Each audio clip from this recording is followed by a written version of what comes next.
क्या केरला में हुए सीरियल ब्लास्ट के पीछे हमास का हाथ है? आखिर क्यों केरला के लोगों ने हमास के एक एक्स कमांडर को एक रैली में इनवाइट किया? जब फिलिस्तीन के हक में नारे लग रहे थे केरला में, उसी टाइम केरला की गवर्नमेंट ने जो कहते हैं कि प्रिमिटिव एक्शंस क्यों नहीं लिए? ऐसे ही कुछ सवालों के बारे में इस वीडियो में हम बात करेंगे। आपको पता ही होगा कि आज सुबह 9 बजे केरला में 3 ब्लास्ट हुए। क्रिश्चियन कम्युनिटी के ऊपर ये ब्लास्ट हुए। उनकी कोई प्रेयर वगैरह थी चर्च में, तो जो एर्नाकुलम कोची कह देते हैं जिसे, वहाँ पे वो अपनी प्रेयर्स कर रहे थे। वहाँ पे लो इंटेंसिटी आईडी ब्लास्ट हुए। जिस तरीके का बॉम्ब ब्लास्ट था, तो कहा जा रहा है कि उस तरीके के ब्लास्ट में ज़्यादातर जलनशील पदार्थ रखे गए, जिसके चलते ब्लास्ट के बाद वहाँ जो मेज कुर्सियाँ थी उनमें आग लगी। एक व्यक्ति की मौत हो गई है, 40 से ज़्यादा जख्मी है, 6-7 कहते ज़्यादा क्रिटिकल है, और एक 16 साल की बच्ची की बॉडी 95% तक जल गई है।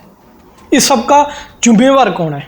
हम, जिनका कोई लेना देना नहीं हमास के किसी मैटर के साथ, या वो लोग जो हमास को सपोर्ट कर रहे हैं, या वो लोग जो इजराइल को सपोर्ट कर रहे हैं।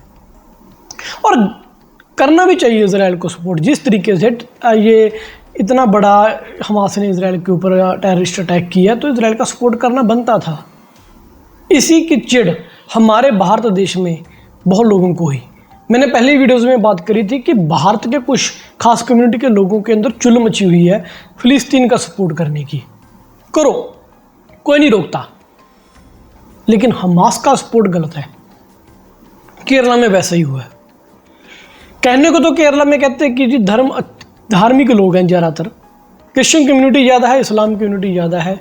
पहले बयान आते हैं सनातन के खिलाफ, खैर वो अलहदा मैटर है, लेकिन तभी अंदाज़ा हो गया था कि केरला में अब देखो सनातनियों की तो कोई जगह नहीं थी वहाँ पे। अब वहाँ पे मैटर कर रहा था इस्लाम और क्रिश्चियन। अब थोड़े दिन पहले, 1-2 दिन पहले केरला में फिलिस्तीनी के पक्ष में एक रैली निकाली गई, जिसमें वर्चुअल मीटिंग के थ्रू हमास का एक्स कमांडर आके लोगों को संबोधन करता है, वो भी अरेबिक में। How is that possible? हमारी इंटेलिजेंस क्या कर रही थी उस टाइम पे? नो डाउट, मैं कोई शक नहीं कर रहा अपनी उनकी कैपेबिलिटीज़ के ऊपर। हमारे से तो बहुत ज़्यादा इंटेलिजेंट है वो लोग, हमारी जो खुफिया एजेंसीज हैं उनके। लेकिन इतना बड़ा लूप होल कैसे हो गया? अंदाज़ा लगाया जा रहा है जिस तरीके का। देखो ये ब्लास्ट है, अगर ये ब्लास्ट कोई गैस सिलेंडर वगैरह बड़ा होता तो वो अलग था।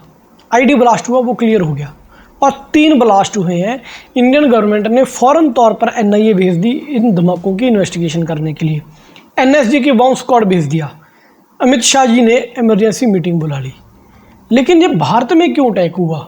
युद्ध तो हमास और इजराइल का चल रहा है। दरअसल हमास और कुछ अरब देश भारत जो इजराइल को सपोर्ट कर रहा है उससे चिड़े हुए हैं। अभी कल ही UNO में वो एक मीटिंग भी हुई थी, वोटिंग हुई वहाँ पे। यहाँ से भारत ने रूल आउट कर दिया। रूल आउट मतलब वोट ही नहीं डाला, ना इजराइल के हक में ना हमास के पक्ष में। अभी जैसे ही अलीगढ़ में अपने क्या हुआ था, फिलिस्तीन के समर्थन में नारे लगे थे, तो मैंने कहा था कि ऐसे लोगों को ऊपर नज़र रखनी जरूरी है, ऐसे लोगों को काउंटर करना जरूरी है। ये एक ना एक दिन देश की इंटरनल सिक्योरिटी के लिए खतरा बनेंगे ही बनेंगे। अगर आप अपने गवर्नमेंट के बाहर जाकर, अपने देश के हितों से बाहर जाकर एक अलग लेवल पे अपनी जियोपॉलिटिक्स चलाने की कोशिश करते हो, इट मीन्स कि आपके ऊपर मज़हब हावी है, धर्म के नाम धर्म हावी है देश के ऊपर। मैंने कहा था कि जो बाउंड्रीज ज़मीन के लिए लड़ाई है वो सीमित हो सकती है, लेकिन जो धर्म के नाम पे लड़ाई है वो सीमित नहीं हो सकती। उसका सेक आज इंडिया में एक व्यक्ति को अपनी जान गंवाकर और 40 लोगों को जख्मी होकर भुगतना पड़ा। अब हमास ही क्यों लग रहा है इस अटैक्स के पीछे? इसकी खास वजह है, अगर कोई और ऑर्गेनाइजेशन का ये अटैक होता तो एक जैसे कहते हैं ना कि सिग्नेचर्स मिलते हैं, लाइक कोई लश्कर तैयबा अटैक करेगा तो उनके ब्लास्ट में कील नुकीली चीज़ें ऐसी ज़्यादा होती हैं। इसमें जलनशील पदार्थ थे और लो इंटेंसिटी का ये ब्लास्ट था। इसका डायरेक्ट मतलब है कि वो सिर्फ क्रिश्चियन कम्युनिटी के लोगों को ही टारगेट करना चाह रहे थे। अब क्रिश्चियन कम्युनिटी के लोगों को ही क्यों? इजराइल के लोग तो यहूदी हैं, उसका एक रीज़न है।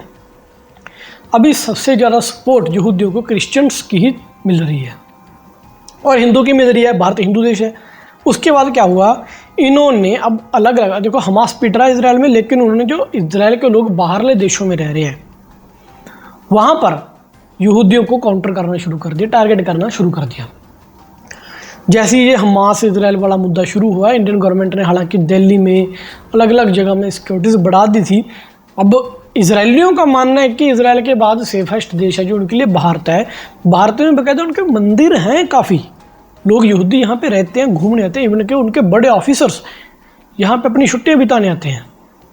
आपने रिसेंटली वीडियोज़ में देखे होंगे वो कि कैसे लोग जा रहे थे अपने देश को सपोर्ट करने के लिए बाहर से।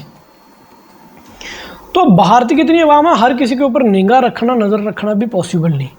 तो they are soft target for this kind of people जिन्होंने अटैक किया। हालांकि कहते हैं कि एक बंदे ने अपना सरेंडर किया है, मार्टिन नाम का कोई बंदा है, उसको एनआईए इन्वेस्टिगेट करेगी, लेकिन मुझे लगता है कि इतने भोले नहीं है कि वो सरेंडर करेगा। ये किसी बड़े मगरमच्छ को छुपाने के लिए छोटी मछली की खैरात दी जा रही है। यार फिलिस्तीन के हक में पहले तो रैली निकल कैसे हुई? चलो निकली तो निकली, वहाँ पे ऐसे नारे लगे जो एंटी इंडिया भी थे। इंडिया इजराइल को क्यों सपोर्ट कर रहा है उसके नारे भी थे। तो ऐसे लोगों को हमारे देश में रहने का कोई हक ही नहीं। हालांकि केरला के चीफ मिनिस्टर ने बयान जारी किया कि हम जो केरला के लोग हैं वो एकजुटता बनाए रखें, एक साथ रहें। क्या पॉसिबल है एकजुटता?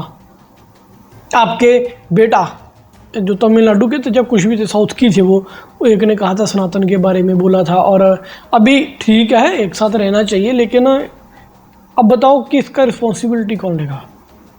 मारे गए हैं लोग भारत में जिसका कोई ताल्लुकात ही नहीं इनके बीच। अब आगे क्या स्टेप्स हो सकते हैं? देखो सबसे पहले गवर्नमेंट उठाएगी स्टेप्स। क्या? अब देखो क्रिश्चियंस भी मरे हैं, अगर उनमें कोई यहूदी की डेथ हुई है तो इजराइल की 101% इस मसले के ऊपर निगाह रहेगी किसने अटैक किया है, मोसाद छोड़ेगी नहीं। दूसरा, इंडियन गवर्नमेंट अब क्या स्टेप्स उठाएगी? यहूदियों की जो सुरक्षा है उसको लाजमी करेगी।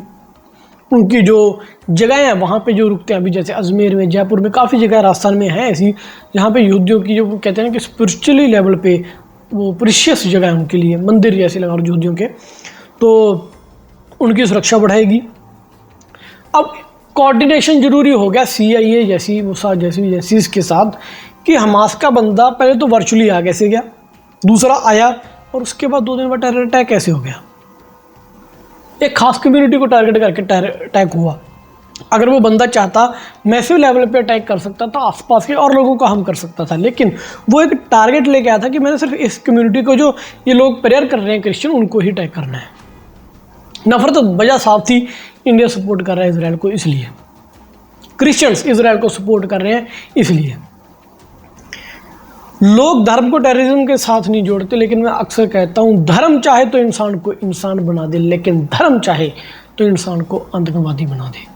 कट्टरता, धर्म को मानना कट्टरता है, धर्म की मानना इंसानियत है।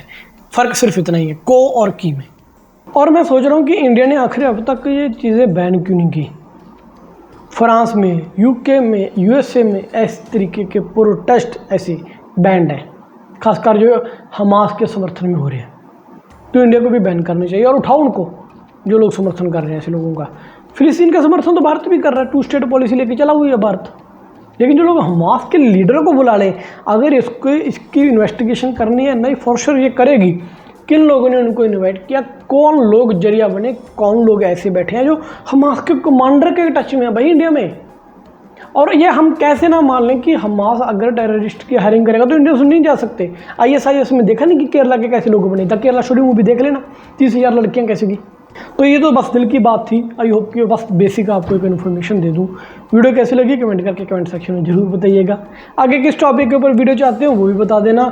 मिलेंगे नई वीडियो के साथ, तब तक के लिए मुझे दीजिए इजाज़त। जय हिंद।